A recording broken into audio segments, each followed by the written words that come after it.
Watch this video and then we'll talk about it. Men who consistently go to women for help and resources are predatory. Hi, my name is Dr. Natalie Jones. I'm a licensed psychotherapist and I specialize in working with victims of narcissistic abuse as well as perpetrators of abuse. One of the things that I have found in my practice over the years is that survivors or victims of narcissistic abuse are givers. They're very empathetic and they want to help and they are open to hearing about people's circumstances. And a lot of times givers will find themselves in relationships with takers. It's a classic story. I'll hear from women on this app all the time, either bragging about how they met somebody really fast and they got married really fast, or they met somebody that was broke and long story short, they're happily ever after and they've been married for 75,000 years, blah, blah, blah. I heard a creator several months ago say that a red flag when you're out in public is if a man asks you for help, because men don't ask women for help. There's nothing we can do for them. They need you to help them change their battery or do something to their car. That's the number one sign that they're trying to kidnap you or assault you. And she took it a step further, much like what this licensed mental health care professional just stated in the clip that I shared. I tagged her below. But she said this also applies to men who are with you to use your resources. So let me guess. You met this guy and it was love at first sight, right? You move him in immediately. Now, here's what really happened in my opinion. He met you. He fed you the same shit that he gives every single woman that he meets, hoping to find someone that'll finally fall for it. The guy, he drops the line, you take the bait. He learns what kind of car you drive. He learns what kind of job you have. You got your own place. You have a little bit of money. Cha-ching, cha-ching. He wins the lottery. Now he's in love with you. And because you are lonely, a little bit desperate, and you hate being single, you've also kind of given the same thing that you would give every guy that you're a little bit attracted to. You're just waiting for a guy to come along that you're interested in to be interested in you back, whoever the hell he is. And then you're going to be in love and have a relationship with him because that's all you want. But even in the back of your head, you know what's up. Our intuition, our gut never lies to us.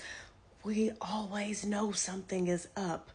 You know that he is just with you for your car, for your money, to sleep with you and have a roof over his head. You know this already, but because you're lonely, because you finally got into a relationship and you want everybody to know that somebody finally wants me, you're going to let him continue to siphon resources from you. But what you've gotten is a man who rolls his eyes at you anytime you try to talk to him about something that you think is interesting or exciting for you. What you have a man who doesn't clean up after himself. And now not only do you work, but you're also running your whole house and taking care of everything and cleaning up after him. He has done nothing to step inside your world and to understand you and the things that you like, but you are doing everything to acclimate to his world and to be his dream woman and to do the things that he likes. You really got to be careful because a lot of these men will marry you because they know you're going to be afraid to get divorced because you're going to have to pay them. Because the court system, there's this myth that a lot of women think that, oh, the court system's going to feel bad for me. No, they're not going to give a fuck. I used to work with this woman who is still to this day with her bum ass husband, and she doesn't want to get a divorce because she said, you know what, I'm going to have to support him either way. Wow. Get the prenup, the postnup, the this stuff, the that nup, the nup, everybody get a fucking nup. But how about not doing any of this in the first place?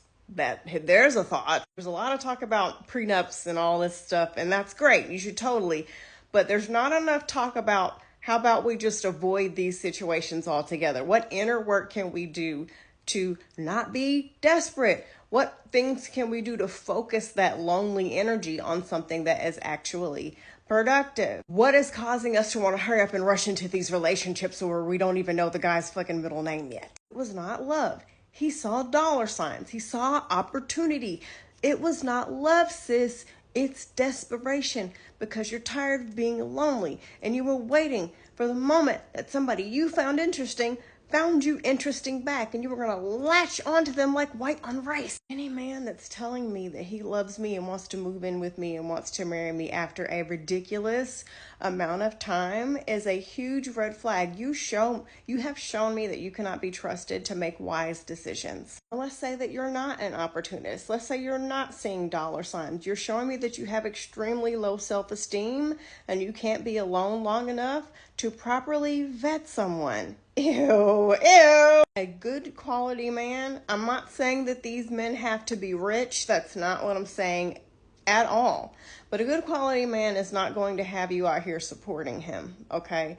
All this 50-50 BS that we're trying to normalize, we do not live in a 50-50 world. It's not an even playing field for women, especially for Black women. I'm not doing 50-50 BS. I'm not helping you pay your bills. You're not using my car. You're not living with me. I'm not co-signing. I'm not getting bills in my name. I'm not getting anything in my name so that you can use it. Absolutely not.